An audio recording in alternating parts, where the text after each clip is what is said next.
Extra marital affair सुनने में ही थोड़ा अजीब सा लगता है और देखा जाए तो बहुत ज्यादा घिनौना है साथियों। कुछ लोग हैं ऐसे जो शौक शौक में ये चीजें कर लेते हैं। शादी होने के बाद ये घिनौना काम किस तरीके से जिंदगी तबाह करता है, आइए मैं एक उदाहरण आपके लिए लेके आया हूँ। Hello everyone, welcome back to my YouTube channel. मैं डेडी सिंह। आज का किस्सा है अपोलिना को लेके। पोलिना एक ऐसा शो है जिसमें एक एक्ट्रेस अदिति शर्मा अपना रोल निभा चुकी हैं और अदिति शर्मा अभी सुर्खियों में बनी हुई हैं। उनके पति ने उनके ऊपर काफी आरोप लगाए हैं और तलाक लेने जा रहे हैं। आखिर ऐसा क्या मामला हुआ है, आइए पूरी बात करते हैं साथियों। अपोलिना में अपनी भूमिका के लिए मशहूर टेलीविजन अभिनेत्री अदिति शर्मा अपने लंबे समय के साथी अभिनीत कौशिक से गुपचुप तरीके से शादी करने के 6 महीने बाद ही तलाक लेने जा रही हैं।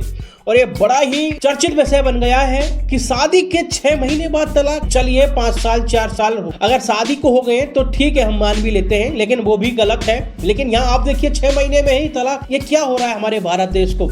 ये हमारा देश किस ओर बढ़ रहा है साथियों। एक वक्त ऐसा आएगा जहाँ शायद लग रहा है कि शादी ही नहीं करेंगे और बगैर शादी के ही बच्चे होंगे। ऐसा ही शायद देखने को मिलेगा आगे चल के, जिस तरीके से अभी मामले आ रहे हैं। और खासकर देखा जाए खेल जगत हो चाहे वो बॉलीवुड जगत हो, और इवन देखा जाए तो अब आम जिंदगी में भी हो रहे हैं। ग्रामीण इलाके चाहे शहरी इलाके हो, कोई भी ऐसे इलाके नहीं बचे, सारे इलाके बदनाम हुए पड़े हैं, खासकर डाइवोर्स को लेकर। इंडिया फोरम के अनुसार अदिति और अभिनीत ने 12 दिसंबर 2024 को अपने गोरेगांव स्थित आवास पर एक निजी समारोह में शादी की थी। अभिनीत ने खुलासा किया कि अदिति के आग्रह पर उनके करियर को लेकर चिंता के कारण यह गोपनीयता बरती गई, अर्थात उनकी शादी को दिखाया नहीं गया था कि इन दोनों की शादी हुई है, क्योंकि इनके बड़े चोचले रहते हैं साथियों।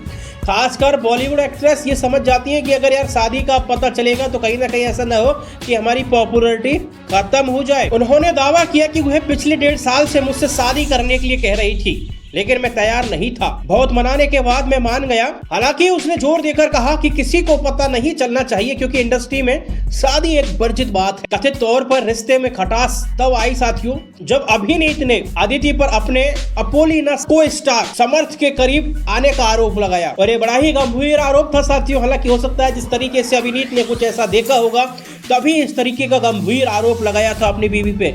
अर्थात कोई पति नहीं चाहता कि उसकी बीवी की इज्जत भरे समाज में इस तरीके से उछले। अभिनीत के कानूनी सलाहकार राकेश शेट्टी ने दावा किया कि उसने अभी शो की शूटिंग शुरू की थी, यहाँ तक कि निर्माता करिश्मा को भी इसकी जानकारी थी।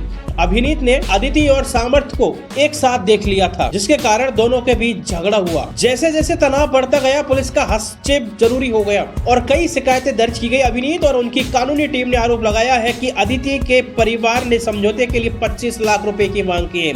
ठीक है, देखिए ये तो चीज बनती है भाई एल्यूमिनी। तुम जिस तरीके से यूजी चैनल की शादी टूटी है तो बंदी 60 करोड़ लेके गई है यार, तो ये भी तो कुछ लेके जाएगी। चलिए ये तो आपको पहले देखना चाहिए था। लेकिन यहाँ समर्थ जिस तरीके से आरोप लगा रहे हैं साथियों कि मेरी वाइफ अदिति शर्मा का पहले से ही मैरिटल अफेयर है। हालांकि हम बता दें साथियों, भले ही इनकी शादी को 6 मंथ हुए हों, लेकिन ये कई साल से रिलेशनशिप में रह रहे थे। ये भी बड़ा चौंकाने वाला खुलासा है। अब देखना होगा आखिर क्या फैसला आता है इन दोनों को लेके। ये तो फाइनल है कि रिश्ता टूट चुका है। आपका क्या ओपिनियन है अदिति शर्मा को लेकर और साथ में ही अभिनीत को लेकर? जिस तरीके से अभिनीत ने आरोप लगाए हैं अपनी वाइफ के ऊपर, आखिर कौन है सच्चा इंसान?